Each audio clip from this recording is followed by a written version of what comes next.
Well, good evening, everyone. My name is Robert Cook. My grandfather, Hubert Cook, built the sale barn in January 18th of 1951. And this is the last place I ever thought I'd be, facing the congregation. So it's something new. Anyway, my grandfather, Clarence Hanna, Billy Hanna, which was Clarence's son, and my father started the sale barn, as I said, in January 1851. Now, I don't know whether you know Valerie Madden, but her grandfather was Clarence Hanna. Okay? And to appreciate Newburgh Sales Barn, you had to know the staff. I start off by Garnet Weiss, Glenn Wales, Wayne Wager, Bill Godfrey,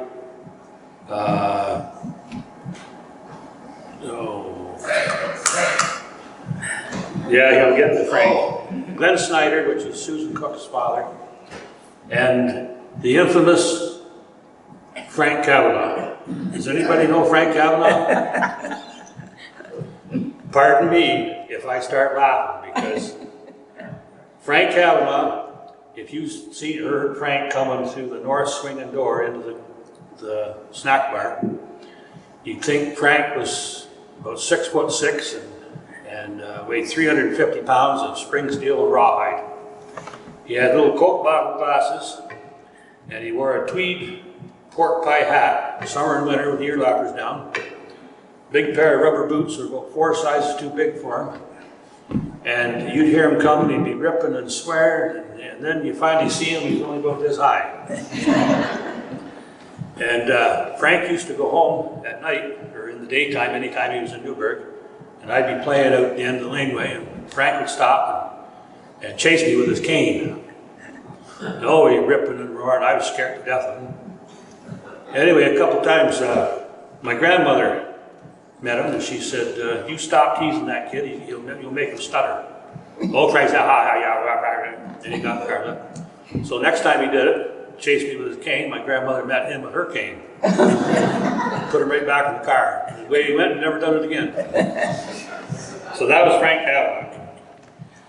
Now the layout of the sale barn, if you look straight at it, it was about, I think, 4 big pens down the left side and 4 down the right, and then smaller pens off each side. And the cattle would come in, and the pens on the left were for incoming, and they come through the ring, sold, and then the buyers all had big pens, and different cattle went in different pens for different buyers. And the drovers were John Joyce, Arnold Mannion, Hayden Dawson, Lloyd Dixon. I know John Joyce, he bought for Canada Packers.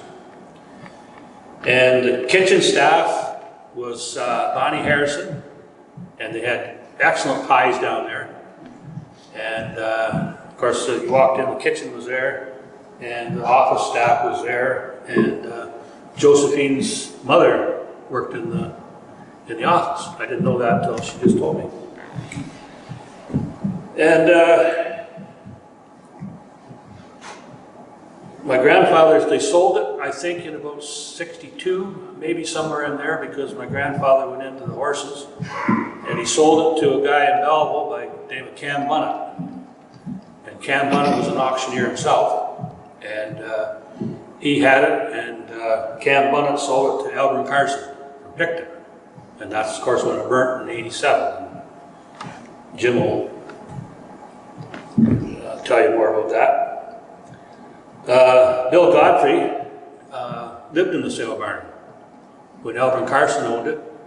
Bill lived there 7 days a week. He had a little bed set up, and you could see him sitting there in the front window. He's in the kitchen. He's always there looking out, seeing the traffic. The drovers all had a big chair there that lined the ring. They were lining the ring there. And Elva Jackson, he was the scale master. He come from Guelph every day, every week. And Billy Sutton was the ringmaster / cowpuncher. Do you know what a cowpuncher is?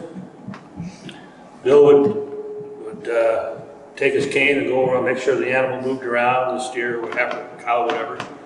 And then to see if she was in calf, he'd take his fist and you put it in her side, just on her back of her belly, above her udders. Just kind of went like that, and you could feel a calf in her. So if a cow was in calf, why, she'd be worth more money. So that was Bill's job, was punch the cow. And there was a bunch of produce. You could, the trucks backed up to the front, and they sold produce, corn, every kind of vegetable there was. And there was a guy come, I don't know whether he come from Montreal or Toronto, but his name was Burko. He was a little Italian guy. He sold bacon. So there's just about everything you could find parked along the thing there. They sold about a half-ton trucks. And if you couldn't find there, you went across and got bread over Abrams Bakery. I just check and see, make sure everybody's paying attention.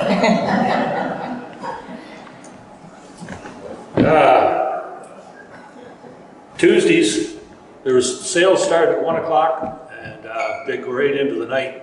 Those days, there was 5 sale barns within an hour from here. There was Newburgh, Aylesworth, Freddie Gordon's, Picton, Belleville, and Hort Station within an hour of Newburgh. So it was quite big sales.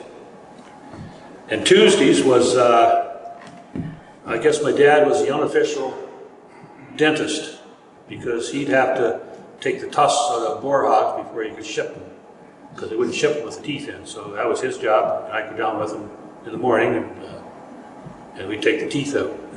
And you could hear those squawking all over Newburgh, just a squealing. And of course, we didn't use anesthetic, no freezing. And he mentioned Val Madden, and I just heard this story today, that she wanted a pony in the worst way. And of course, her grandfather owned the sale barn along with my grandfather. And anyway, she wanted this pony. Anyway, she got the pony, and apparently, I think they set it aside so nobody would buy it. And then Clarence bought it to give to Valerie. So that's how she got her pony.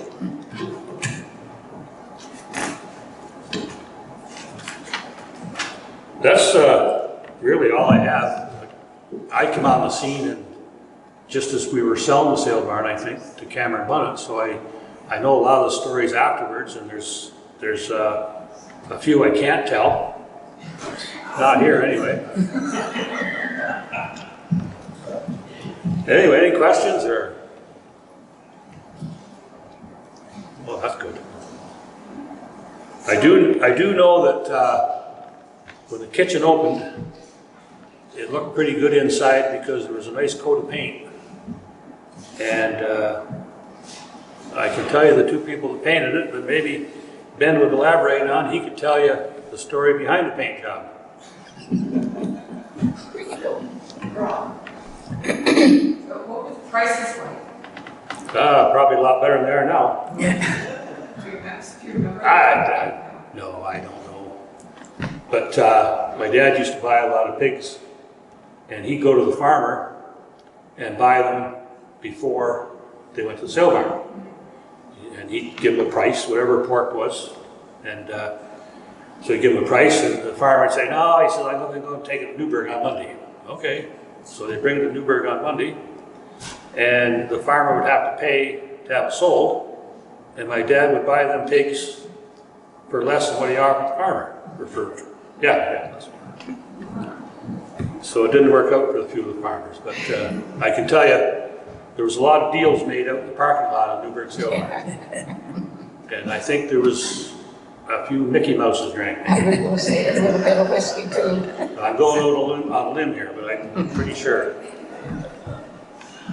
Who was the actioneer? I don't know the first time about who was the actioneer. Cameron Bunnett. But when it first started, before he owned it? I think, yeah, before, because he was an auctioneer in Belleville.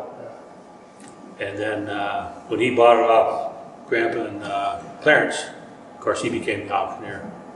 And then Tommy took over for Albert. Who owned the land before the sales barn was built there? Or who did they buy the land from? I don't know. No, I'm just curious. I wish my grandfather was here. It was a hockey rink. That's what, did you say that? You did? Hockey, yeah. Yeah. Was it just local farmers that came to the sale? Yeah, pretty well, yeah. As I said, there was 5 sale barns within an hour from here, and all of them were packed. The farmers would go to the one closest to them. What's that? The farmers would go to the one that was closest to them. Yeah, So yeah. it wasn't, I don't know, big shops to eat or anything. No, just whatever's closest. Yeah. And it would be packed down there. I can remember that. Yeah. You want to talk about pictures? Oh, yeah. Of course, there's the front of the sale barn. The big window on the left there, that was the kitchen. The office was on the right. No. I don't know what that is.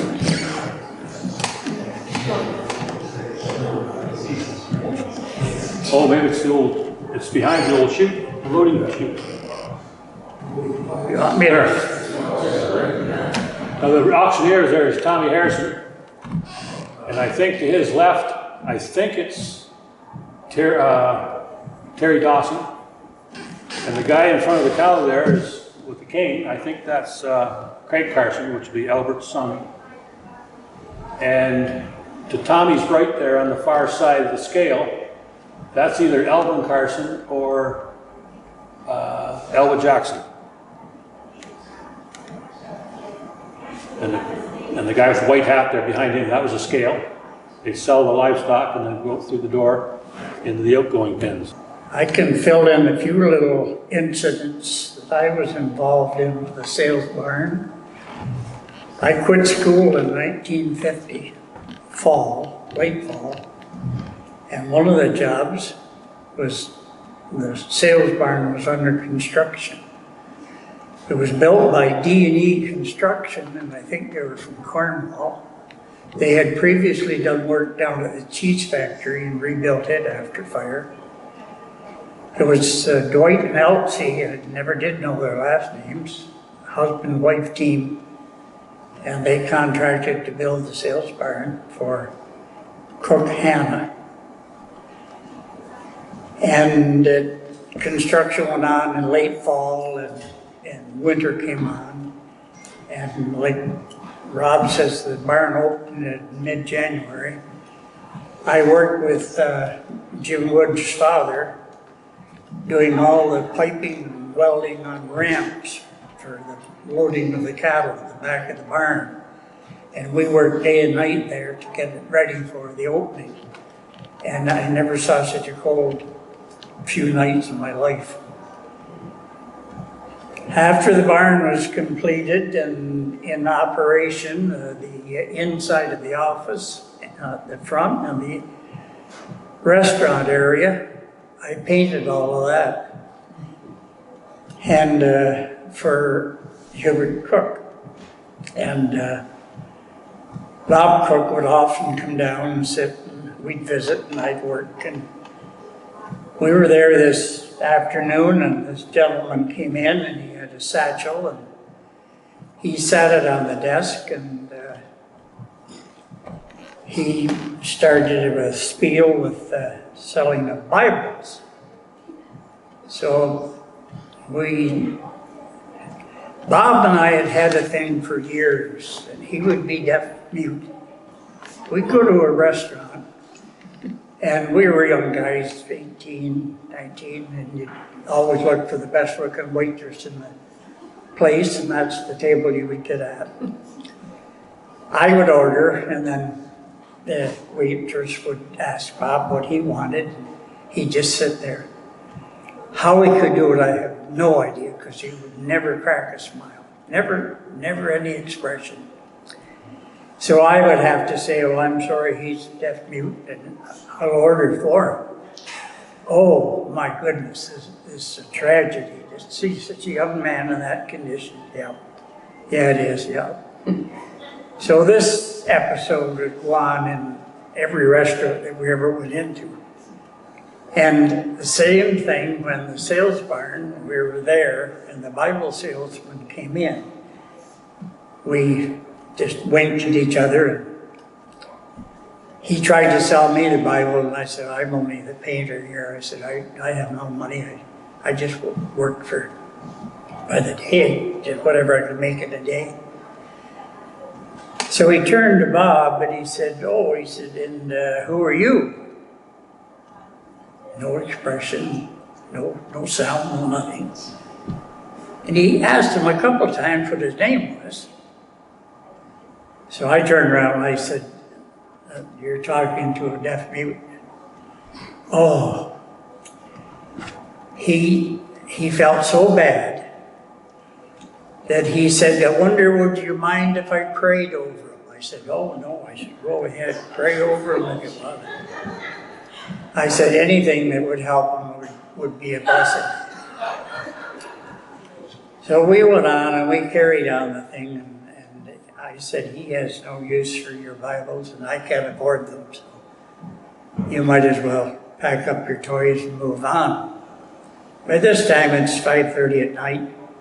The collecting place for everybody in the village was the old local post office, which Donna has an antique shop in. Everybody was in the post office, and Bob and I were in there laughing and joking and talking. We turned around, and here stands the Bible salesman. He just looked at me, and he looked at Bob. I said, I think you performed a miracle.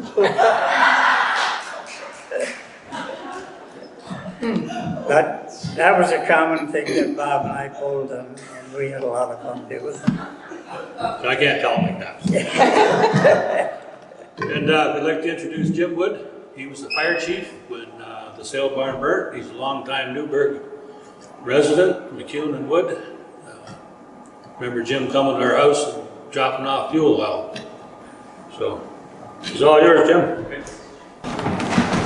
So it's a bit of a dubious honor, I guess, being fire chief when the biggest building in Newburgh burns down, but that's what happens. So it's before I get into that, I just want to, of course, as a kid growing up in Newburgh, the sales barn was the spot to be, right? I mean, on Mondays, and when they had the sale later, as Rob alluded to, it went into the evening, and there were some refreshments. There's no question about that. And at that time, the repair shop was open, right? Because it was a huge day for us, because all the farmers were coming into Newburgh, so there'd be tires to fix and tractors to be dropped off and everything, and that would go well into the night, and there'd always be a group that would end up at the repair shop to pick up their tires or equipment or whatever it was, and it would go pretty late sometimes. But a memory of the sales barn, and because we'd be down there, and a lot of people don't understand why at the top of the hill it's a three-way and not a four-way, right? And you'll see always confusion where people don't know what well, of course, the reason is because the tractor trailers used to go up the hill with cattle, and if they stopped, they'd come back down, and typically would be rolled back down through Hugh and Jean Kerr's yard, right? And then probably the only thing stopping them going in the river. My dad was off the note with a pail of sand. Yeah, trying to get that's right. Yeah. But that's why it's a three-way at the top of the hill. But and it was, you would hear. Well, I'm sure you would, Bev, especially living right there. Those trucks would be rolling out Monday nights, and of course, just giving her to go up the hill there, right? They were too quiet, right? And all hours. And so, but the sales barn was a place to be for certainly for a young lad in Newburgh, and they were just talking on the radio this week about Horn Station, about how good the pies were there. Right, and they called them church lady pies is the way they referred to them. I said, maybe you got good pies, fair enough, but I said it won't even compare to Newburgh, right? So, because that lunch counter in there, like you couldn't get a seat, right? Because of all the food, and sandwiches, pie especially was great, and I think kind of around the sales barn, one of the passages of when you kind of went from a boy to a man was. Rob was explaining like the pens and how they worked, and so when you were allowed to be back there when they were moving cattle through, you had to kind of be a certain age and maybe with a little dexterity because if you know, a big steer was coming through, you had to be able to climb the sides of the pens, right, to get out of the way. So that was kind of a rite of passage, when you were allowed to be in the back and climb the pens, when the cattle came. And there was always, I'm sure that lots of people here can allude to, there was some excitement in the ring, because something would decide that it didn't want to go out the back door there, and it was ready to come over the ring wall there, and always left everybody scattering in there. But it was just a great spot to be, and of course Tim Nimigan has a great drawing. I don't know if you've seen it or not of in the ring there, because all the buyers that Rob was talking about, they had their special little way that they signal, because some of them didn't want the other buyers to realize they were buying in, right? And so they always had their little signals, and of course the auctioneers knew them all really well, because like Rob said, they went to all the sales barn, right? But I remember my grandfather, of course, his name was Murray Marlin, and he had a farm, him and my uncle Mac, north of Centreville, and so that's who I would be with typically if I was down there. And I remember Grandpa standing, and he'd be leaning over the ring, and I remember he'd have a hold of that top bar, right? And the finger go up whenever he wanted to get in, you just see it go up. I'm sure everybody else saw it too, but I think he thought he was pretty sly there. Just nobody saw it. Right?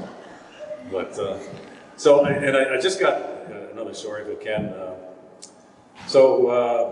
sales barn story. So if you happen to remember Bill Hinch, and Bill actually has a son in the fire department now, I believe. And so Bill was a wheeler dealer, no question about that. So he was walking around the yard there one day, and there was a horse in the back of the truck. And he liked the look of the horse pretty good. And he said to the guy, he said, what would you sell that horse for? And he said, I couldn't go less than 300. He said, 300? He said, I'm not paying that. So the guy said, all right. So he walked back and so Bill came back out, and the horse was still in the back of the truck. And he noticed a guy looking at it. And he said, nice horse, eh? He said, it is a nice horse. He said, you own it? Bill said, yeah. He said, I'm looking to sell it. So what would be good for it? He said, I said, what are you asking? He said, he said, 400. And I said, ooh, that's a lot. He said, would you take 350? And Bill said, yeah. So he went back to the sales barn, found the guy that really owned it, and paid him what he was going to offer before, and never touched the horse, right? If you own Bill Hinch, you can believe that story. Anyway, so the fateful night, and I looked through it because Grant was able to drop off Hank Bartlett's, I guess, belonged to him, the cover of the CKWS story there that was shot there at the time, and some of Grant's footage there that he took the night of.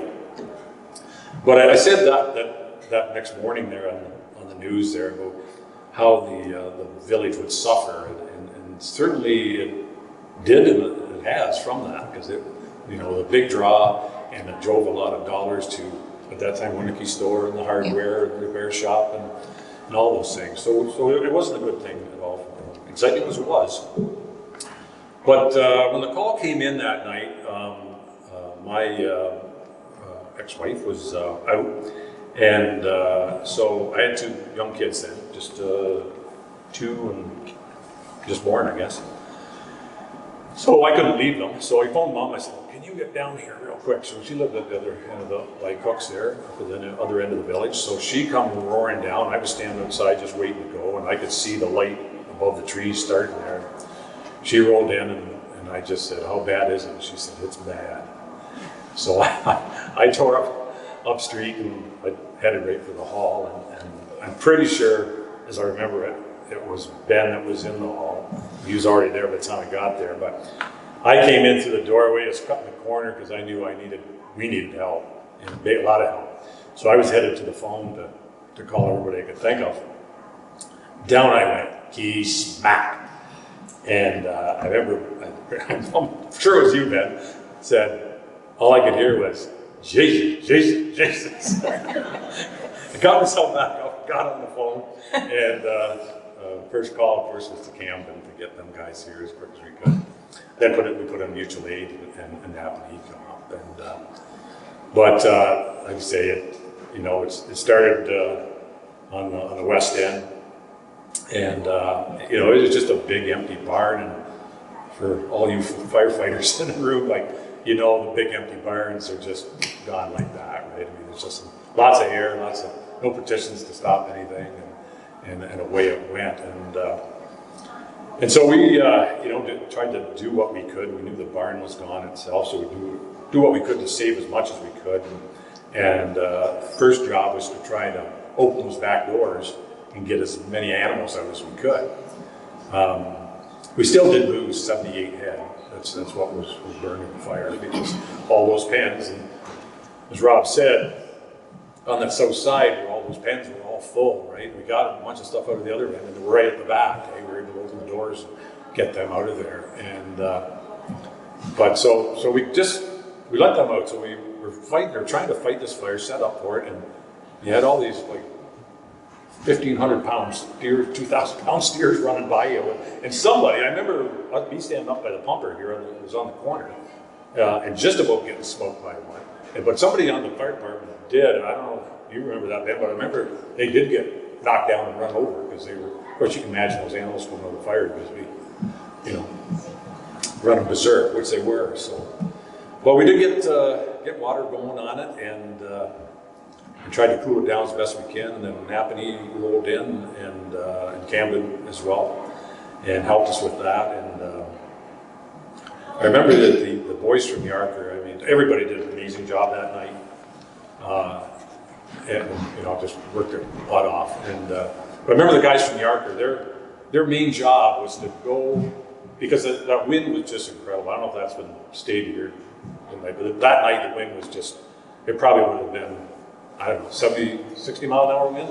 It was blowing off. Wild all night? Yeah, it was wild. And so the debris and the ash were taking flight and going right down Water Street and all the way down there. And so that's what the Yarkers' main intention was. They'd run down the street with a couple ladders, and they'd run up and knock all the crap off the roofs, because a lot of them had shingles, right? They were going to light on fire if they didn't.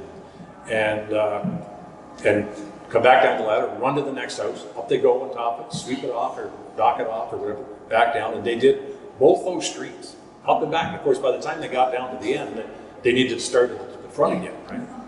But to this day, I thank those guys because honestly, if we hadn't had that department and they hadn't been able to do what they did, I'm pretty sure we would have had another major Newburgh fire. We would have burned the rest of at least everything this way again. But I'm not sure if that was recognized on the amazing thing, the job that they did.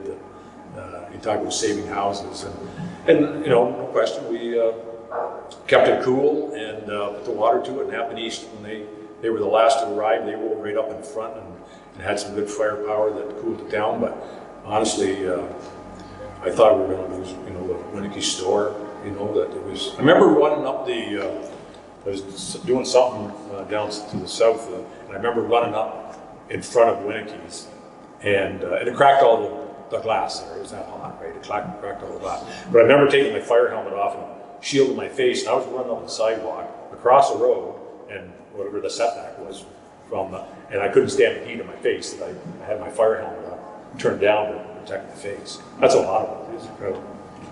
And it was, and when we first responded, like I said, we went to the back there to try to open up and get as many animals out as we could. And to this day, and I've been involved with a lot of fires through my volunteer time here. The only time I ever saw fireballs, and Ben, I don't know if you remember that or whether you were at the back then, but all that, of course, it was all full of chaff and straw, and that wind was just howling in there. It was all on fire, and you can actually see a bit of it on the video that Grant shot there. But I remember being there, and they would have been about 6 or 8 feet around, and that wind would go down there and pick that, I think it was kind of a ball of burning chaff, and bring it right back out. And it was honestly the scariest thing I think I've ever seen in a fire, you know. I've been, you know, places fired where I couldn't see anything and the building was burning around me, but when you see something like that, like, boy, it, yeah, it puts the fear of God in you, I'll tell you that. But anyway,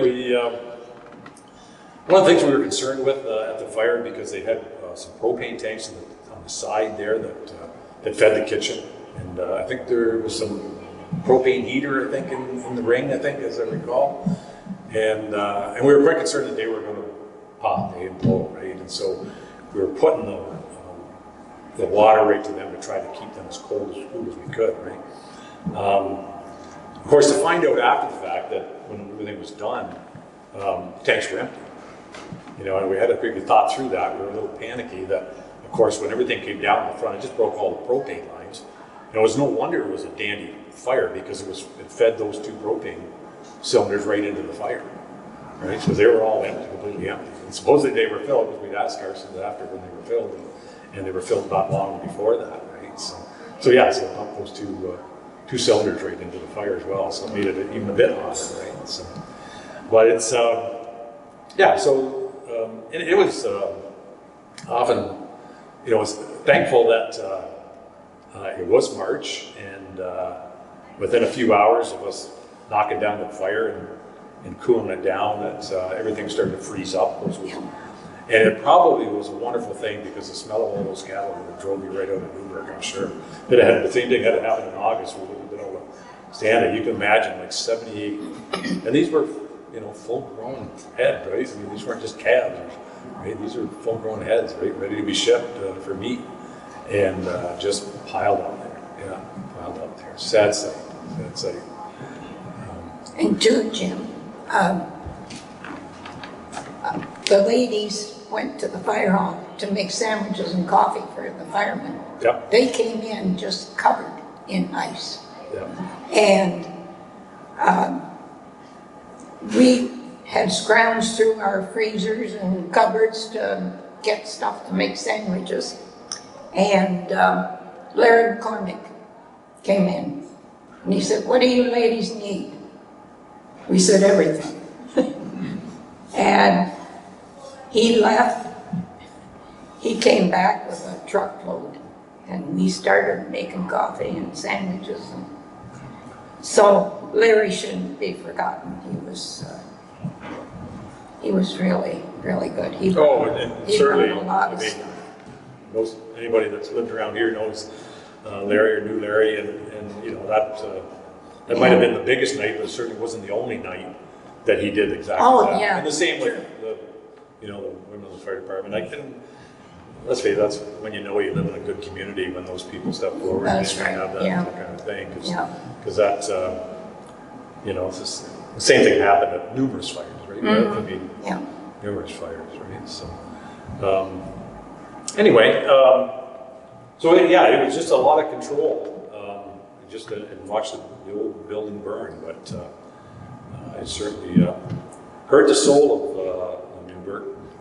And we had just got the 84 pumper, right, Ben? It just arrived just a few years before that. It did a great job for us. I don't know how we would have done if we had been leaning on the old one, but she might have been a lot longer. Maybe, I don't know, but- We lost some lights, didn't we, off of one of the trucks? yeah, they melted off, yeah. They're sitting in front of the bakery, or bakery, is it? Yeah. Their house. Yeah. That was toward the end, right? That was toward the end, as the fire started to burn down. Because we were parked right up in the corner here, right, by Finney's Apartments, right? And that's where the steer went through, actually. That's where we were, because we were setting up the porta tank. And that's, you know, the thing to remember, when you get a fire like that in a place like Newburgh, there's no hydrants to walk to, right? So all that water had to be brought in, right? So that didn't help us either, but country living. Right? And you do go down to the river. Yeah. Yeah. So yeah, so just we got to be able to try to control that, and we were lucky, quite frankly. We did. We were able to. You know, it was. I think. And I remember Mom, you know, being at the house, and she couldn't, for the life of her, remember whether I had a asphalt shingles or a steel roof on that house, right? So, but there was no firemen going down there because it wasn't that bad on that side of the river. It was more straight through. And but she was nervous because she thought that my house would catch fire, but it would catch fire. But there's, you know, as bad as it was, it could have been worse, right? And just the simple fact that if it hadn't been a stone, it had been a wood building across the road that hurt and all, like, that would have been gone, right? It wouldn't take that heat for too long before it would just light on fire. Right? So, but anyways, we got through it, and I think it was a good education, I think, on, and we did, I think, more training following that when it came to how to respond to larger fires. Even though we had lost the largest building in Newburgh, you know, it still made sense to, because and I don't know, we didn't really talk about, does everybody know what mutual aid is? Probably, maybe not. So mutual aid is when you're in a rural community, when you don't have, you know, all kinds of full-time firefighters and all kinds of equipment. You get large fires, which this certainly was, and you rely on your neighbors to help you out. And so mutual aid was an organization of all the combined municipalities, and if somebody needed help, you went. You just did, right? It's just what happened. And Newburgh, you know, responded to Napanee. I remember just going back, I can't even tell you the year, Gibbard Fire. Oh, yeah. Newburgh was there Yeah. on the Gibbard Fire. And You went that then? so, yeah, so, I missed it. Didn't you? yeah, so, yeah, and we responded to the township, and they'd come in if we got, grass fires were often mutual aid events because they traveled quick, and it's hard for, you know, one station, and that's all we were. And I mean, we had 20 firefighters, and actually, Jeff Thompson, fire chief there, dug it out for me. It's the run sheets of that night, so that I had completed that night, and we had 20 firefighters. And I can tell you, the night of the Sales Barn fire, they were all there, every one of them, right? And hung in there, I think, till 5 or 6 o'clock in the next morning, right? So that was, yeah, it was a long night for sure. But that's what mutual aid is, and so that's what we put into effect whenever we had that, and that's how Napanee got involved in Camden and Yarker, right? And I don't, Sheffield, no, just Camden, I think, was there that night, yeah, because there was still Camden Township, obviously. But yeah, so it could have been worse, but it was a tough night for the village for sure. Mesh factory burned down. Anyways, any questions? Don? Cause the fire. No idea. I mean, when something burns that harsh and that fully, we could say the area that it was in, and it was in the kitchen area, right? So, but you know, the office was there as well, so there was more electrical there, no doubt. But that's as far There as. was smoke up in the ring too, where people sitting on the wooden benches. Oh yeah, that was all. Yeah. Oh, and I remember. With the bleachers, Yeah, fire start. I remember a fire start in the back part, like in the pens, like, because somebody had probably had a old stogie going, but you just stomp it out and go on, right? That's all it was. I never thought about burning the whole place down, and who knows, like what the issue was, but yeah. But it gets that far down the road, it's pretty. You're just guessing, right?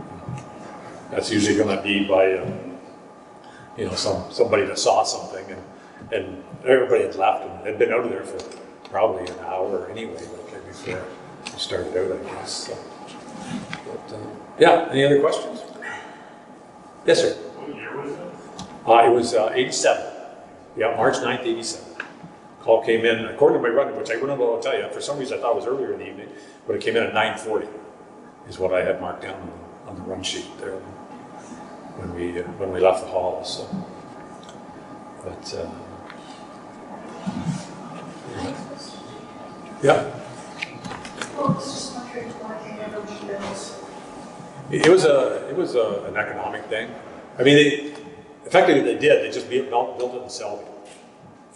And I remember at that time there was, I don't know if I'd call it significant, but there was a concern by really residents because there had been complaints in the past about, oh, the place smells of cow manure, all, you know, weak, especially after that many cattle are going through there. And there was concern, you know, with all the trucks and traffic and everything, you know, it's all the things that we enjoyed as kids became a problem later on, right? But, so yeah, I think that was part of it as well. So that's when they went to Selby and built where TCO is now there. And they operated, Rob, how many years did Crescent run it over there? Oh, that'd be 10. Yeah, probably I'm saying about that, yeah. But there's not the animals in the country anymore. Oh, So, no. I mean, back to what your statement was there, other than Horde, where's the next sales barn after that? Ports is Illinois. So you go to Toronto, the stockyards in Toronto. Or, Lindsay. That's right too. Ottawa. Forgot. Yeah. Yeah, I guess I was thinking that. Yeah, no, much more obviously agricultural community in those days, right? So, yeah. Anything else? Good. Well, I live right here in the village, so if you think of a question, just track me down. So. How many fires would have been involved? I mean, you named the stations, but how many actual people were? How many responded total from all the stations? Well, typically, I think, I know that Yarker would run around 20 as well. Now, I don't think, as I recall, it's been a long time, that they had the full crew out, but I guess there would have been 15. I think Napanee probably had a bit more. I think they were probably out 20, 25. But it's, you know, we had people helping that weren't firefighters, right? We had people that would pull hose, you know, do whatever was needed to be done. And when I talk about popping the doors open in the back, like, you know, I think there was a couple firefighters there, the first guys responding, but there were just some village people there that were trying to help out too, right? So, yeah, so not everybody that helped out in the effort that night were, you know, registered firefighters by any measure, right? And I'm sure that you know, as the boys from Yarker that went down the street there and did the roof clearing, I'm sure that there were other people that again weren't firefighters that were involved in that as well, right? So, yeah, it was. If you could help out, we needed it that night for sure. So. Okay. Thank you. Thank you.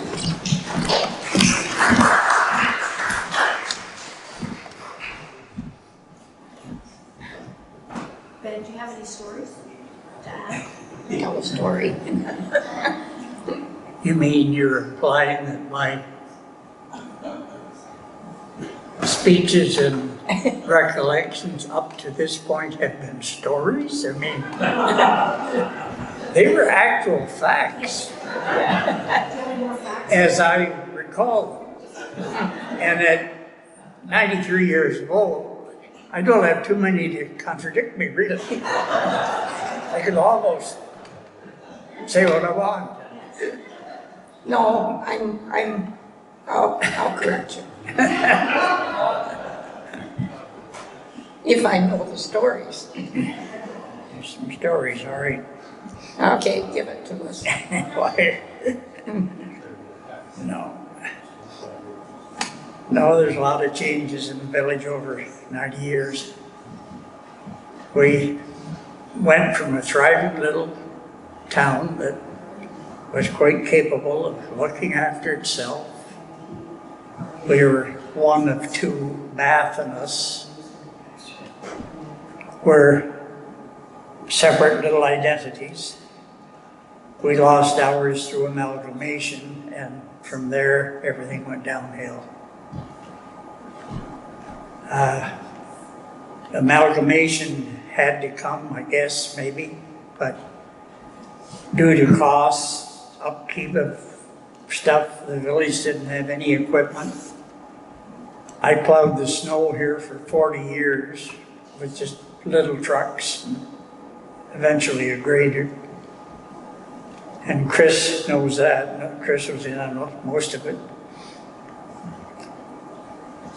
It was nothing to pick up a culvert in Napanee and bring it out here, 20 feet long or so, with my truck, load it on the backhoe and take it to maybe back to South Hill, dig the road up, no signs, no help, nobody. A car would come along and whoever it was would say, well, I'll go around the other way. There was no problem. I'd put in the culvert, I'd work all day there, I'd have the road tore up and I'd work all day alone. I was the municipal engineer, I guess, in those days. As long as the water ran downhill, had a reasonably good job done. And now there's more guys standing leaning on shovels than I ever had working. I really don't know what it's all about today, but I know there's a lot of cost involved and a lot of productivity isn't the greatest maybe, but you get into all these rules and regulations and compensation, and you can't do this, you can't do that. You'd have to have signs for a week ahead if you're going to tear up a road, I guess. And there's been a lot of improvements, I'm sure, but it was the downfall of these small little communities, and Newburgh happens to be one of them. The only thing that really keeps Newburgh alive is this very building here, probably. And we have the odd store comes and goes. I bet my last dollar that the bake shop wouldn't last a year. I have no idea, but I would imagine they're at year 4 or 5 possibly. Maybe longer. Or longer. I think so. So it's great to be wrong once in a while. And it's a good bakery. Oh yeah, it's definitely. We're fortunate to have things like that.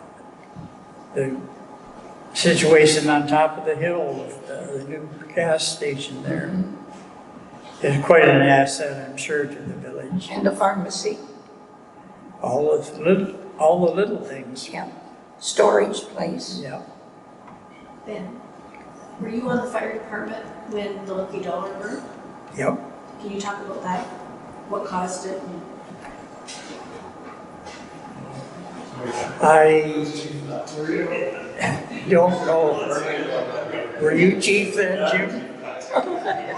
You better ask him what caused it then.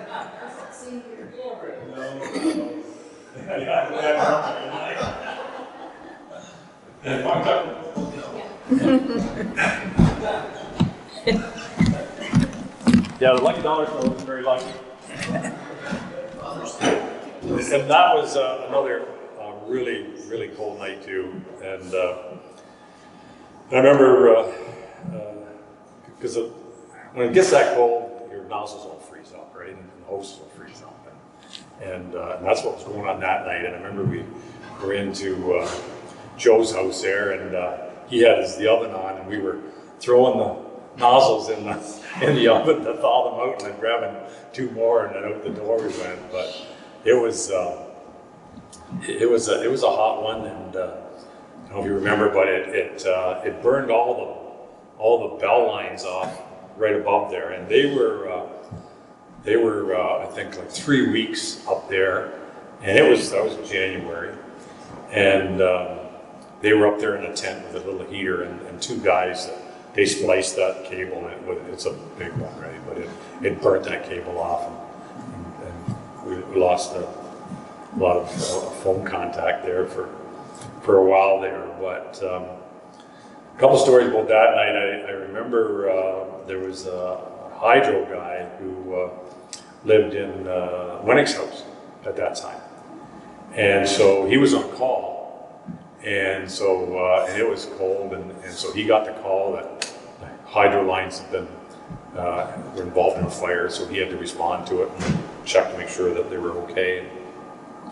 And so I remember him telling me, I can't think of his name, but I remember him telling me that if you know where he is, his car was in that little garage that was right across the road from the post office. So he went out and he started his car, but it was so cold, he wanted to let it run for, 20 minutes or more before he responded, make sure it was warm enough for him to dry.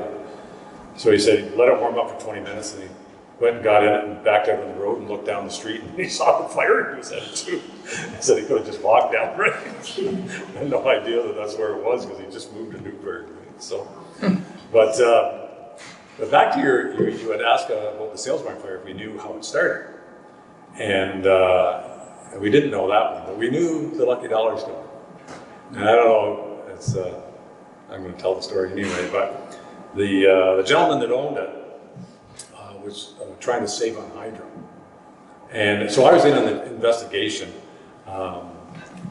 with hydro inspector Dick, big tall guy, you know what I mean, Chris? Lived back in Centreville. McCraig, thank you. And so Dick and I, he was a hydro inspector, and so we went in on the fire investigation to check on that. And so the owner had he decided that, you know, to save a few bucks, he would take the main cables coming in the line. I still don't know how he did this and stayed alive, but he took them from the low side of the high side of the meter and put them on the low side of the meter. So he bypassed his meter, and he had them just clamped on there. And how he did it without electrocuting himself to begin with, I have no idea. But when we investigated that, that's actually what happened there, is that it was down there, and that's where it all started from. And Dick had a lot more experience on figuring out hydro fires than I had, but yeah, so that's where it started from. But Can you just explain where the Lucky Dollar was just for oh, sure, yeah. So, so does everybody know where you're located with the antique store? Yes, sir. Probably, okay. So if you come down Homer Street from the, right, you drive, go right across the street, that's where the Lucky Dollar store was. And for us, from the village, before that it was Simpkins. Right, Simpkins store. So, yeah, and that was obviously not the same in size, but that was a hot little fire too. But again, an awful cold night too. So How did you keep the post office from burning, which was right next to it? I don't know. I think probably our knees were sore from rain. I think was probably what done it. I have no idea. That was just one of those. That wall stayed up pretty good, so we were able to get in there and get a good fire curtain in there. Sorry, water curtain in there to cut that off. But yeah, that's it kind of burnt from that other side because the hydro where it came in was on the north side there of that building. So, okay. Anything else? Good. Can you talk about how the young boys used to put their back on the one building and the back of their feet on the other building? They were so close together. Remember you told me that before? No. It was a challenge between being able to go up the wall between the two buildings because you could put your back on the store, put your feet on the post office, and you could actually work your way right up to the roof. You had to be in pretty good shape to do it. I don't think I could do it today, maybe. Oh, the post office was a very central building in the village. A lot of controversy when they built the new post office, why it had to be up on the side street, but the old post office, apparently during the war years and the First World War anyway, I think it was around the area of the hardware store or Roman's building at the corner.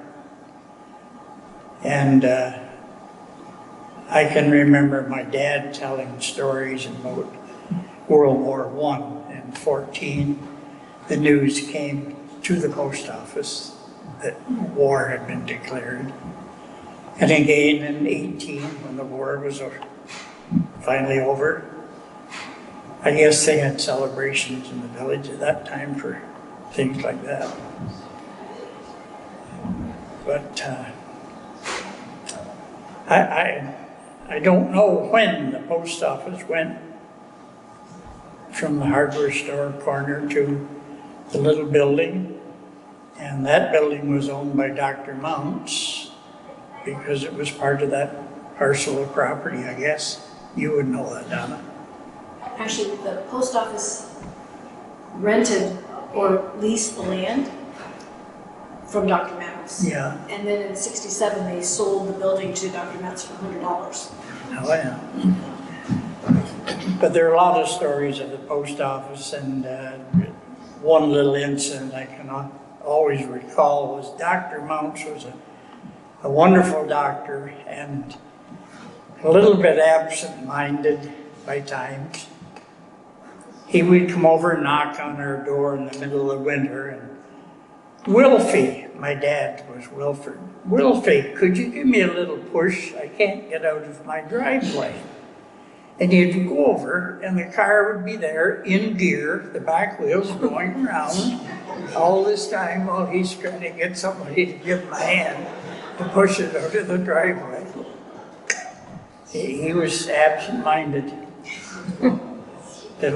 Donna's office, where you enter Donna's office at the north end of her residence there now, that white door had a big glass window in it, which it has today, but it was never closed. No one ever closed that vestibule door. The doctor would, first thing in the morning, go over to the post office and get the Toronto Star because he played the markets a bit. But he'd always walk back through the yard with the paper up. He came over to our house and he was all blood all down his face, and Mother said, "What happened to you?" "Some damn fool closed that door," he said, and I walked right through it. So, absent-minded. That was him. I used to drive him at nights. He'd do his office calls until about 9 o'clock, and then he'd come over and get me, and we'd strike out for night calls. And that would have been about. He had a brand new 59 or a brand new 49 Ford car, and I just give my eye teeth to get driving it. But in those days it was snow, and I mean real snow. And nothing to be an enterprise. And he'd come out of a house there and he'd say, "I'll just pull the boots off and have a little rest. My next call is Bath." So you'd head for Bath. And by this time it's midnight, snowing and blowing like crazy.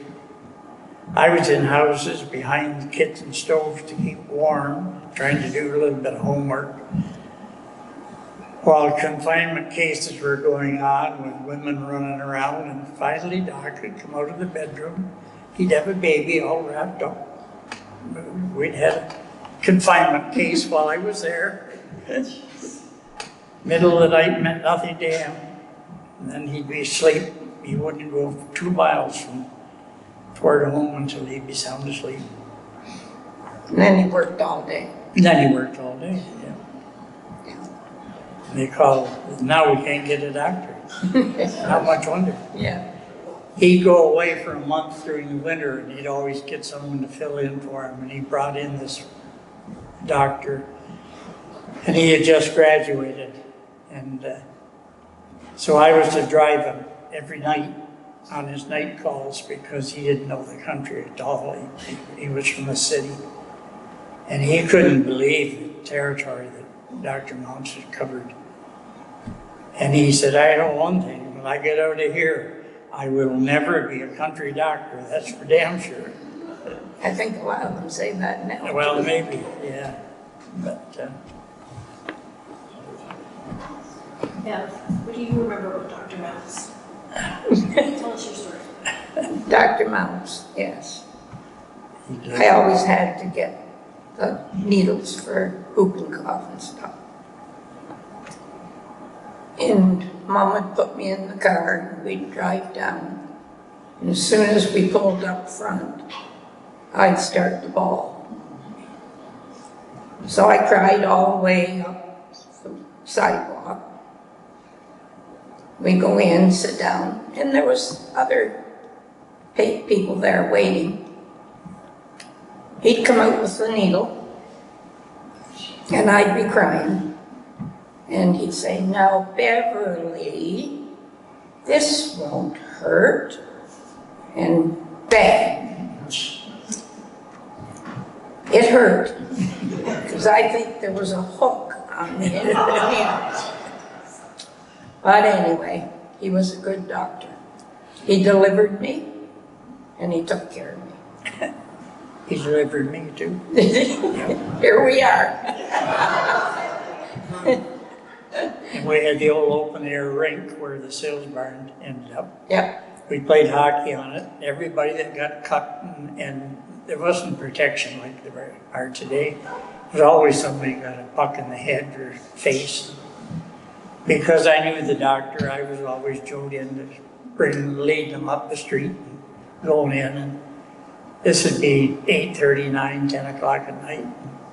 We'd go in and the doc would sew them up, and that's all there was to it. There was never money involved, or there'd be a boy from maybe Moscow playing hockey against us, or Garker, or Tamworth. It didn't matter. They just showed you up and away you went. Yeah. Yeah. Who followed Dr. Robinson? Dr. Piper. Yeah. Yeah. Yeah. He had a very good doctor too, and a nice family. Mhm. Yeah. Yeah. Yeah. I don't think he did the country work that Dr. Robinson I did. don't think so. But more people were had cars then and could come to the doctor, because in the earlier years, in the 40s, the war years, people had cars with no gas. But, and two, he worked late. He worked in evenings. Yeah. Oh, Where yeah. now they shut down about 3 o'clock. And you don't get in if you have a doctor. Yeah. So we'll open it up to questions. If anyone has any questions about anything?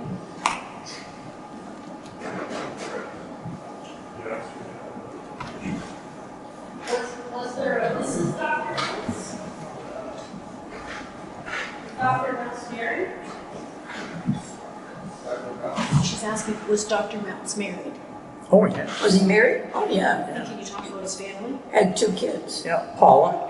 Paula's still alive. Paula's about 95. She's in California someplace. What's the boy? Ed lives in North Bay. He became a high school teacher at North Bay. He comes down, visits at our place periodically. And talk about Ed when he was young. Remember how he had that little saying? Shuggle-mackaloo. I think probably Ed didn't get too much attention at home, and he did all sorts of odd things to try and create a little excitement or attention, I guess. So did Paul. She used to stop skipping down the sidewalk. I used to see her anyway. Maybe you didn't. You didn't do that. You didn't do that? Oh. Yeah, but she was a big girl.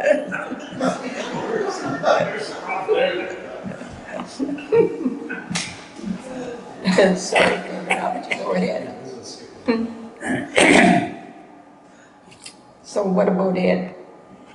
Well, Ed, like I say, Ed was an attention seeker maybe, and we'd go down into the old lunch counter across from the town hall and get a hamburger or something. And first thing he had to do was get his hamburger, and he'd put a napkin on the chair and put his hamburger on it, and then he'd put another napkin on it, and he'd sit on it, and he'd go, "Ooh, Mackie Chug."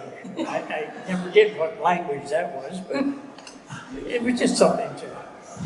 And Ed was a little different, still is a little different. Yeah. Great guy, but a little different. And he used to hop running down the street, and all of a sudden he'd say, "Shuggle-mackaloo." I don't know what that was, but Got your attention. yeah. That's what he wanted. Oh, we've had quite an array of different people in the village. We could go back through and name a lot of them, and a lot of you people might not know them, but Some of you guys would. We had Dag, Kirkham. Dag worked for Ford Fenwick forever. And Ford was a little different as well. He owned a repair shop in the village here. If he liked you, he'd do anything for you. If you weren't one of his buddies, you didn't get things done. And it'd be embarrassing to sit in there because it'd be 3 o'clock in the afternoon and Dag would be in one chair half asleep and Ford would be sitting in the other chair. We'd be visiting and talking and someone would come in. Can you change the oil in my car? Well, not today, but come back tomorrow. Maybe we have time to do it tomorrow. Nothing was real pressure. Not like today. We had Bill Godfrey. Bill worked at the sales barn. Bill couldn't read or write. He worked at a Vandervoort store for many, many years, and they had a feed mill. And we'd load a truck with grain, and we tried to teach Bill to count to 20 so he knew when to quit when he had 20 bags of grain on the truck. So we'd put stones on the running board, 20 stones, and tell Bill, each time you put a bag on, you take a stone off. When you've run out of stones, don't put any more on. If you forgot what Bill was supposed to be doing, he came back, the truck would be right down the fenders, it'd be right down on the ground. Bill's still putting on grain. He'd have it 3 ton on a half-ton truck.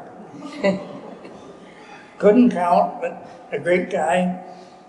He was a worker. Red dollar bills and white and green dollar bills.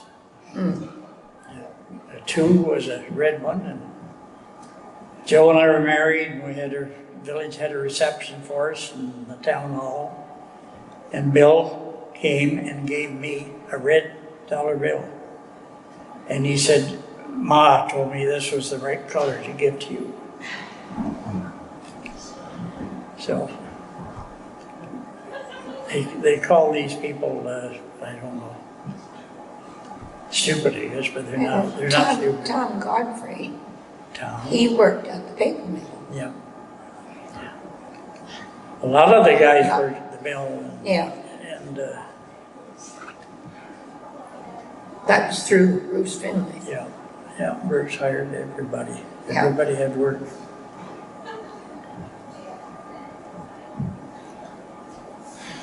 Ben, can you tell the story about when this chimney was built onto the church out front, when they put the furnace in the front, and you helped? I helped build a chimney on the front of this church, that was probably 1948 maybe or so. And school had just gotten out. I was going to high school and we were coming home and school was out for summer at the end of June. And Dale McGill and his brother Bert were just starting to build the foundation for the chimney. So I always had to see what was going on. And I went in and saw what they were doing, and they were just starting to put on brick. And they were soaking the brick in a 45-gallon drum of water and then stacking them and using these dampened brick.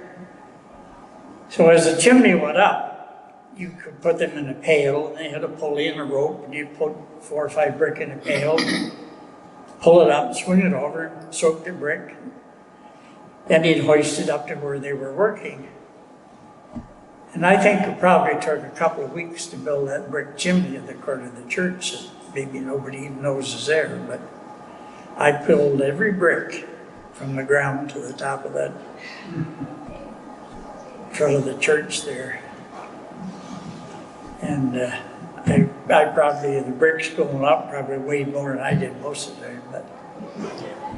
Then why would they soak the brick? I don't know, Jim, I wasn't a mason. All I did was made the mud and hoisted it up to them. But they always wet the brick.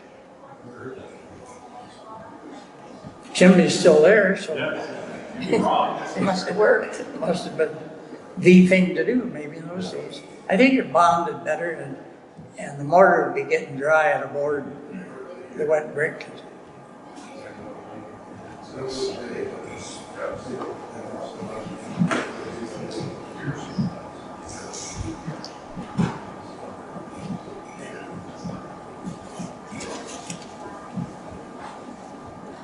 But did you go to Kay's lunch? And the barber shop was at the back? We went there and filled the old jukebox full of nickels. Yeah, not too many, didn't have too many nickels. No. And then somebody would buy chips, Yeah, lay them out. yeah, But we had a lot of fun. oh yeah. We made our own fun. You had to. Yeah. And who owned the lunch counter before Ernest bought it? Was that Katie or something? What's, Kay and Darla Wood Did they sell to Ernie's? to, yeah, Ernie's. What was his last name? Yeah. Oh, I he forget. didn't run lunch on it, right? Yeah, they did. Didn't Yeah, and it was, yeah, Yeah. 'Cause I remember, it was like, that was kind of a favorite spot of mine, deliver papers, and collection night, I steal a few coins there, and get one, have some french fries there. he? Yeah. Mr. Ernie would be on the counter. Her daughter Susie, lives in Newburgh. I remember she started grade 1 with me, and Laura Smith was a grade 1 teacher, and didn't speak English. And I remember Doris trying to communicate with her to this day. I think there was one girl too that Brenda went to school with. Yeah. I'm not There sure. was 3, right? Is there? Yeah. And Bob Wales. Bev, what building was that? That was the house across from the town hall. No, I don't know who lives there now. Yeah. And that would Ray and Valerie Godfrey lived in It was there. Yeah. called Case Lunch. Pardon? It was called Case Lunch and when he was a barber. Yeah, that's right. This was my- He was also teacher at the high school for a couple years. He taught public school. I went to Public grade, school, was it? I Okay. went to grade 7, grade 8 to draw. You're right, Ben, because when he came, he was in the senior room. Yeah, And they were dividing, Lula Fluke was the public school in the lower grades. And so they took some of her kids and gave to him. And he got all the boys. She kept us girls because we didn't get in trouble. But then he started a barber shop at the back of Case Lunch. anybody know who lived where the Harold King house is? Who lived in that house prior to Harold King? You should.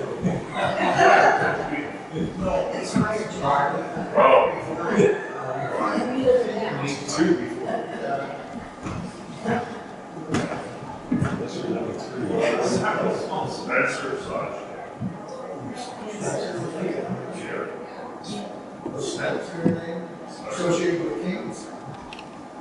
I don't know who lived there before Harold. I can only think of Kings living there. Yeah, me too.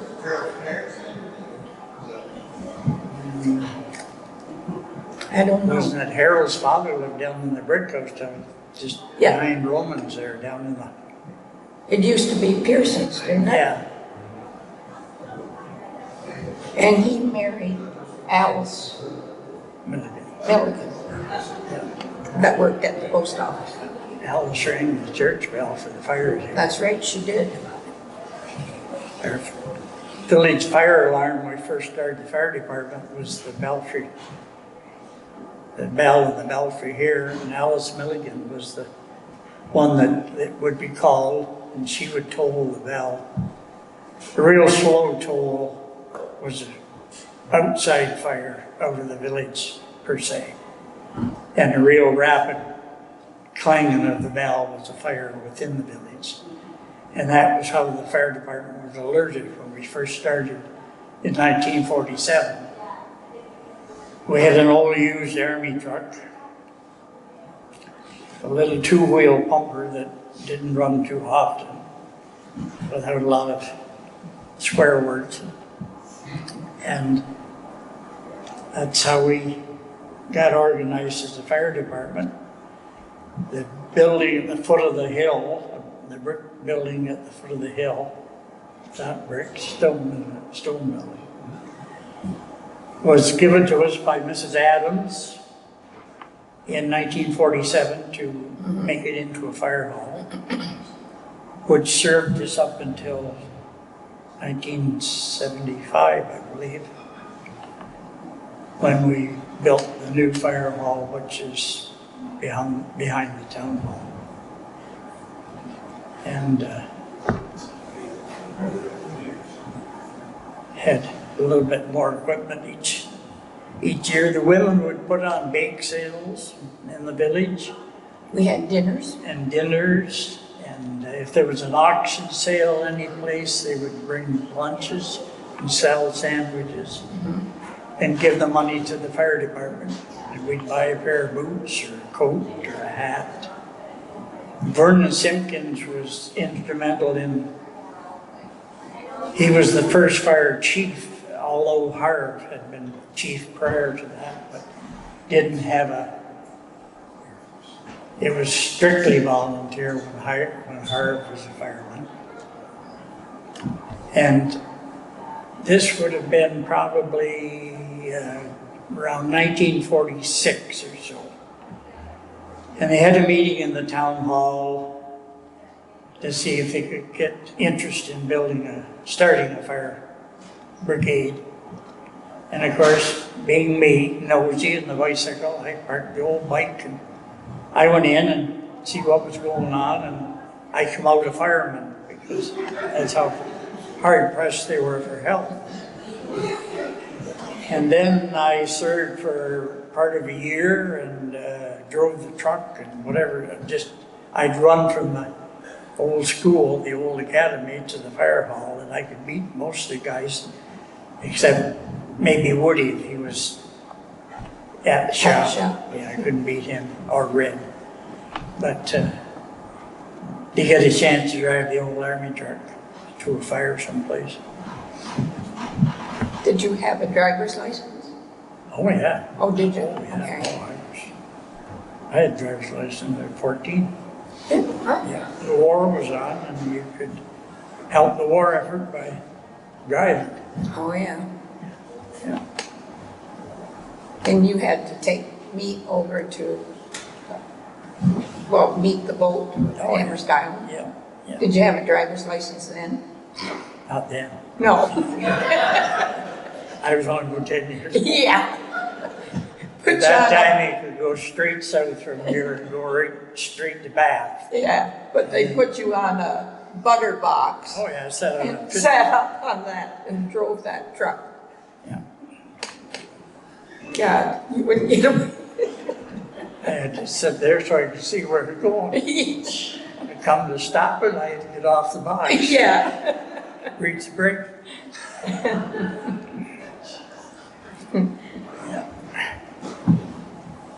There wasn't quite as many rules as there is today. Yeah.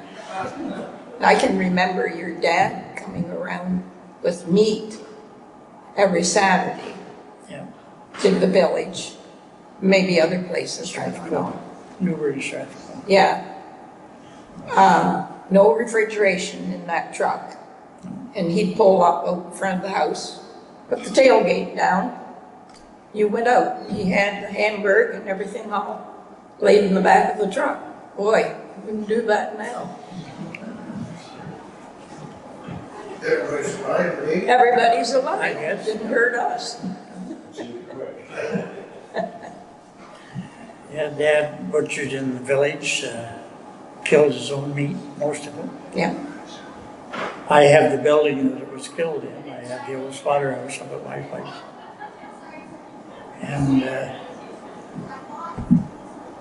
Did you then help? go out and buy a cow and truck it home.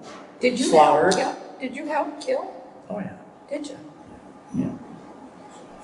I didn't get the choice jobs. It was Oh, guttier jobs. I fell hurt too, yeah. And the meat would be killed, or the beef, a couple of beef, and it would hang. We'd bring it home, put it in we had a walk-in freezer powered by ice that we would cut in the river during the winter and store. Use it for our cooling facilities. Never saw meat spoil. Rarely would we ever cut a beef up until it had hung at least 2 weeks under refrigeration. That's what's wrong with your beef today. You can't get your teeth in it because it's like eating rubber. It was killed yesterday in Toronto, and you get it tomorrow at A&P.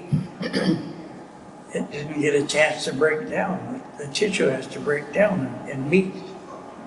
We won't say rot, but the tissue breaks down, and that comes from meat being hung. Refrigerated, but being hung. They don't do that today. It's mass produced. yeah, they gotta get it out. Yeah. And did you have your own ice house, or was there a Newburgh? No, we had our own. Each place had its own little ice house. Ours was the biggest. We could put in about 800, depending on how thick the ice froze in the river. You got a bad winter, you might only get 10, 12-inch cakes of ice. And we always cut them 2 foot square. But a normal winter, you get an 18 to 24-inch cake of ice.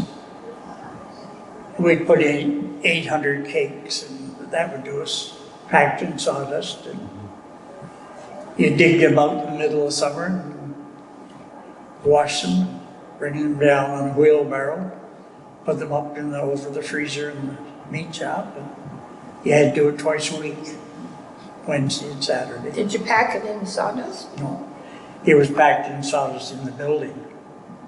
Oh, yeah. Where was your ice house? Beg pardon? Where was your ice house? At our place? Yeah, I look where you are now. No. Yeah, well, where Chris is. Oh, here.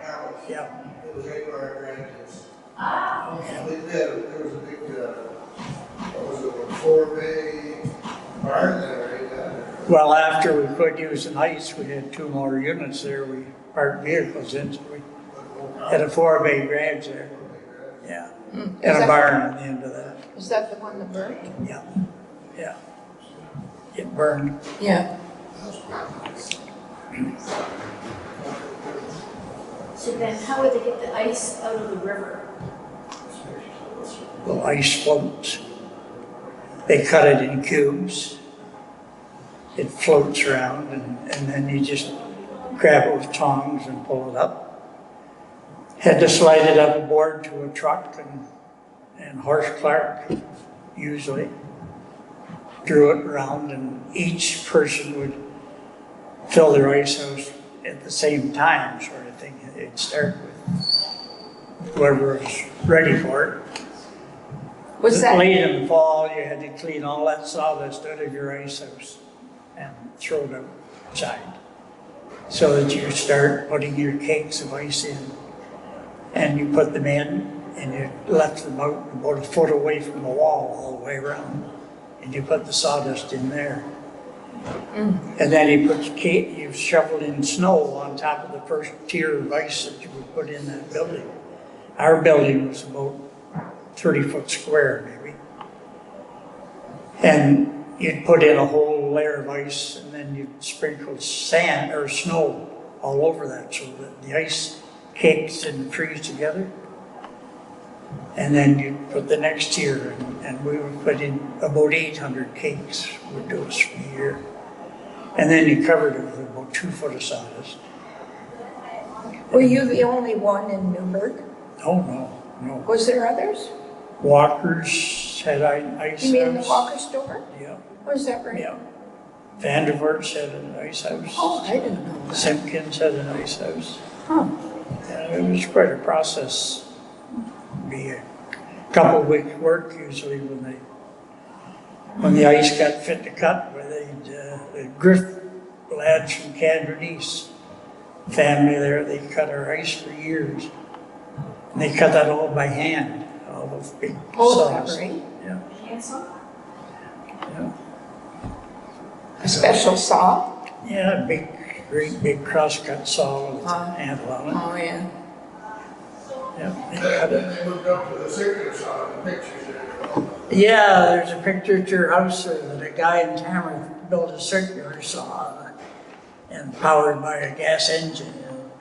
He sawed ice fish for a couple of years. Oh, Yeah. that would be faster. Oh, yeah, for sure. Has there been a company that sold ice like to the household for their ice? Not in the area, Jim, I don't think. No, Kingston did, probably Napanee did. For Dan? an individual. Dad used to go into Vines because Mom and Dad had an ice box. Yeah, And he used to go into Vines and get yeah, a chunk of ice, Yeah. put in the top. yeah.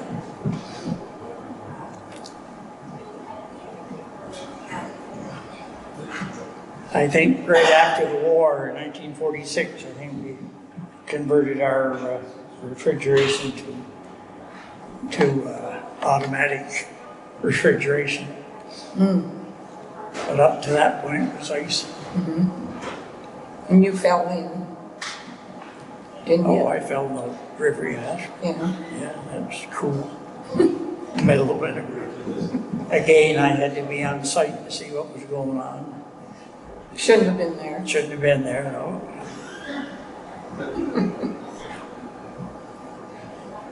It looked easy. Guys had a little notch and they put their heel in that, and the open water was there, and the cake of ice was there, and the tongs were there, and they just snap under that and pull it up, no problem. But there were guys 200 pounds. I might have weighed 60 after I was soaking wet. The ice didn't come out, but I went in. The old lad was up there, he's old Bill Griff, he just grabbed me to the scruff of the neck, he said, "You get the hell out of here." So I did, and I walked home. When I got home from the river, I couldn't get my arm up to open the door because my clothes had all froze. And your mother was waiting for you After I stepped in, yeah. with a few choice words. Yeah, yeah. I was noted for falling into cold water, I don't know why. Not too many years ago, I fell in the swimming pool. About April. I always had to have the pool cleaned early. Yeah. How about the pony that you have, lane from Sawyer or something, I remember a paint on it. Oh, Dad always had some toy for me to play with, and anywhere from a tame bull one time to a pony to, I'd come home from school and there'd be something in the yard new. He brought this Shetland pony home, and it was meaner than you know what. And it had never been ridden. It was just a pony, but I got so I could ride it. I lost a lot of height, but I could ride it. And so I thought one day, and Chris's house was designed with a back door on the east side, and a long, narrow hallway and a front door. So I thought, I'll take Dick through the house. So I opened the door, and I got about halfway through the hallway when I met Mother. That didn't go over very well. "You get that pony out of here." Well, I couldn't turn around. I said, "You gotta open the front door." I gotta go straight ahead. Probably the only pony that ever walked through the house. I know it was the only one that I put through the house anyway. I didn't try that again. Well, he was a stubborn little guy. We were going to teach him to back up, put him on an old buggy we had, took him over the old slaughterhouse lane. Dad said, "You get in and you back him up." and he just rear up. He hit him in the head with a junk rail, and I thought he killed my pony. He knocked him right down on his knees. He just got up and looked at him, and he looked at me, and he just shook the head. Away we went, just fine, but he would not back up. He could go anywhere he wanted to go, but he wouldn't back up. Our favorite sport in the evenings, summertime, Toner kids would come up from Strathcona and they'd bring 3 or 4 little work horses. We'd ride horses in the village here, like cowboys and Indians. Shouldn't say Indians. And we always rode the horses around the village. I'm sitting on the wall over in front of where Marty lives. Ed Harrison lived there. He said, how come you're not with the rest of the kids riding horses? And I said, Dad sold my horse. Oh. Well, he said, I got one up there. He said, well, get it. It's up in the barn. So I jumped on the bicycle and I started jumping. I hollered back and I said, what's his name? Ed said, Bartholomew. But I'm not quite sure that was the horse's name. But I got on Bartholomew and we had some fun there. But somebody had ridden him before. He was a pretty good little horse. He didn't dump you? No. Oh, no. Bev, did you have a pony? No, I had. Oh, did you have ponies? No. No.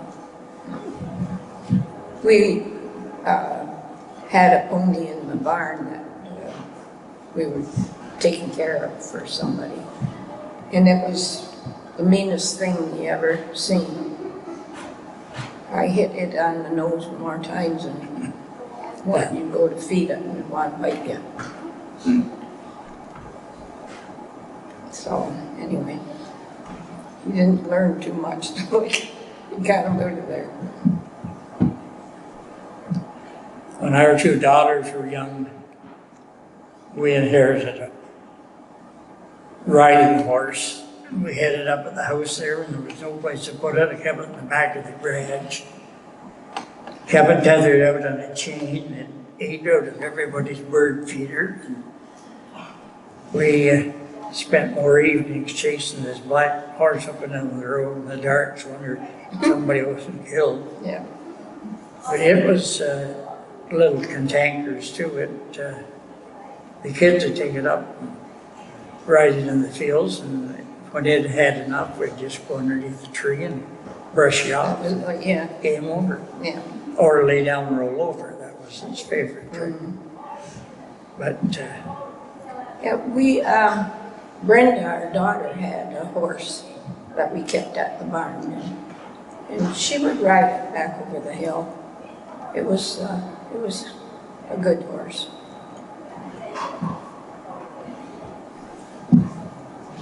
Ben, can you talk about the shoe store that was in between the Lloyd House and Archibald's? Or am I getting that mixed up? Billy Cooper's repair shop. But was that in where Bill Godfrey had the ice cream? It was this way. It was right tight against. It was just room to go from the edge of the Lloyd House. Yeah. Billy Cooper's shop was right next. Okay, so. And then there was a stairway went upstairs. Yeah. Tom and Marge lived upstairs. Okay. And Bill Godfrey ran the clothing store downstairs. You remember that? Well, yeah, not the Bill Godfrey in Newburgh. No. Yeah, well, yeah, but I worked for him when in the summer. At the store? At the store, and he had ice cream, hamburgers, hot dogs. Yeah. And he had his wife upstairs. She was not well. Yeah, I don't know. And he also had clothing. His son from Sydney put clothing in there, coveralls and stuff for farmers. That was between Lloyd's and Archibald's? Yeah. That went right over to Archibald's driveway.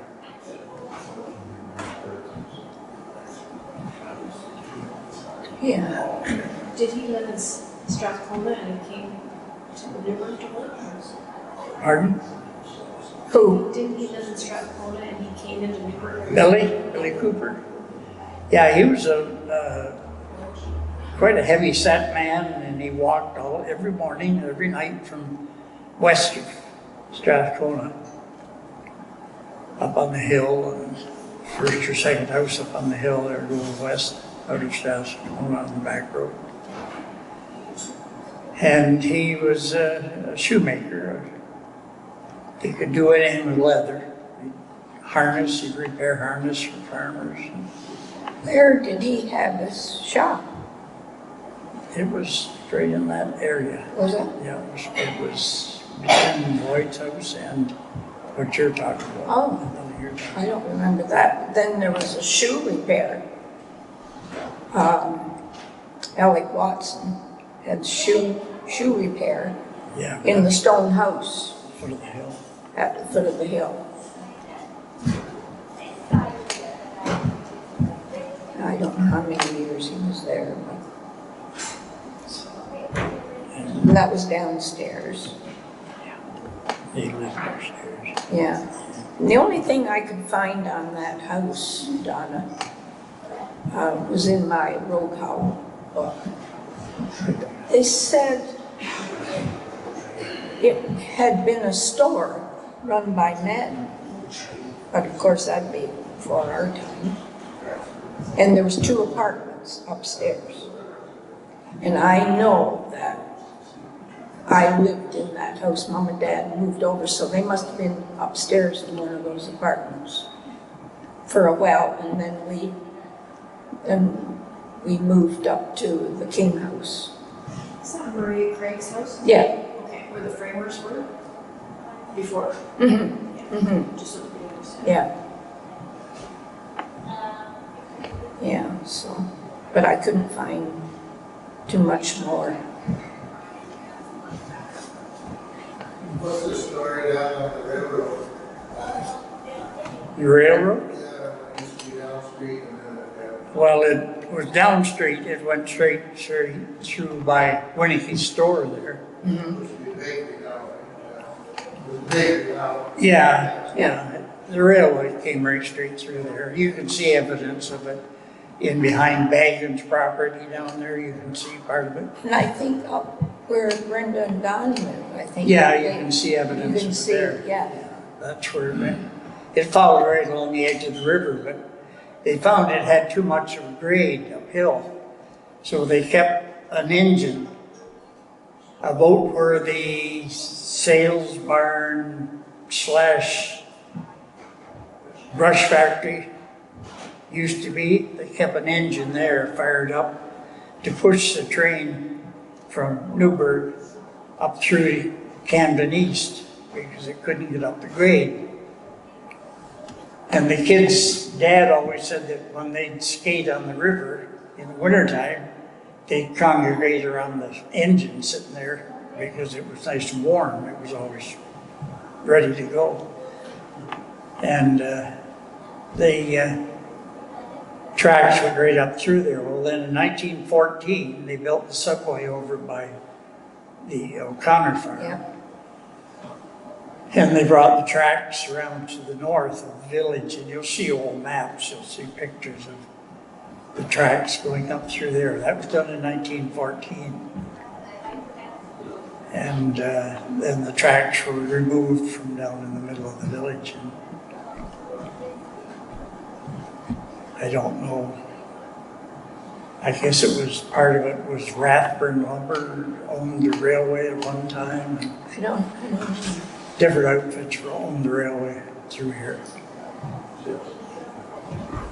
So that's where the Catbury Trail is now. Yeah, Mhm. yeah.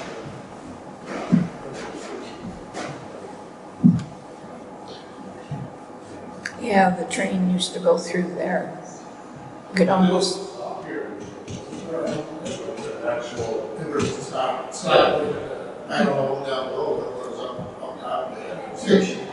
Oh, yeah, that station there. yeah. Station agent was there. Yeah, You could board and get on the train or get Yeah. off the train there. yeah, my mom and dad used to board it because her parents lived in Napanee, so they used to get on the train and go to Napanee. My sister rode the train from Newburgh to Napanee to high school. She took a, I don't know, what do you call it, secretarial course after she finished high school in Newburgh here.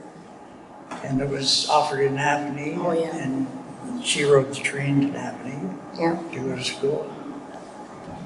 So is that any way to track other than using the train or a car, like by horse or by buggy or by road, like for? It's the only way to You get. didn't need to go that for a reason. Really? Newburgh had everything here. Had pretty well everything you needed, you know, like, yeah. And then, There was three stores. When I was a kid, there was Simpkins, Vandervoort, and Walker's store Yeah. for groceries and dry goods and Yeah. everything. Vandervoort being the biggest of the stores. and then Simpkins had a store in Strathcona, Yeah. because I used to work there in the summer, and I'd ride with Ivan, and then he'd bring me home when they closed. Where was that? Where was that when it was Right across from where the railway track comes out there, they draw that pulp stuff. Down where Bruce Finley used to live, across the road from his place, I think. South of the opposite side of the tracks. Yeah, right. You were south of the tracks. Yeah. Wooden house there. Was the wine plant there? No, I was going there. long before, I guess, maybe, yeah. I don't know when Finley started the factory, or the Strathcona paper. Finley's, the paper mill, my mother in 1909 worked at the paper mill, and the ruins are up by Hinch's. Oh, that wasn't Finley. No, That was Thompson. Thompson. And she worked in that paper mill, in the cutting room up there well, she was married in 1909, but prior to that, she worked in the paper mill there.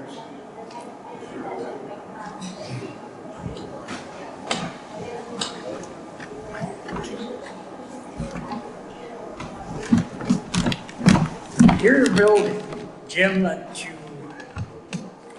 who did you buy that from? Do you know who your dad bought it from? Sorry. Your building, your, Your shop? The garage. yeah, No. Dunwoody's? Was it that There's Dunwoody's? somebody in between there. I remember asking Dad, and I know I got somewhere, but I can't tell you right now. And that was right after the war, that was 46. Yep. Yeah. Because Just when you were talking about the station there, I remember Dad saying there, because he arrived in Newburgh, and you know the story, you probably did too. When he arrived in Newburgh, it was New Year's Eve, and he came down from Ottawa in the train and got off there, and the base was supposed to be there to pick him up, and it was like 30 below on New Year's Eve. Of course, the base was partying at some point, right? And I remember Dad saying, I said, if that train hadn't pulled out so fast, I would have took it. But eventually he got there, and I think they ended up right up by your place. yeah, he did. He Yeah. lived in he had a room at Stone House.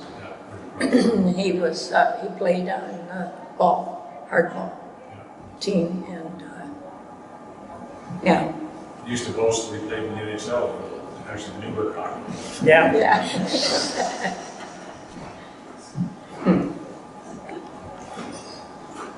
Well, thanks everybody for coming, and we can turn the camera the other way.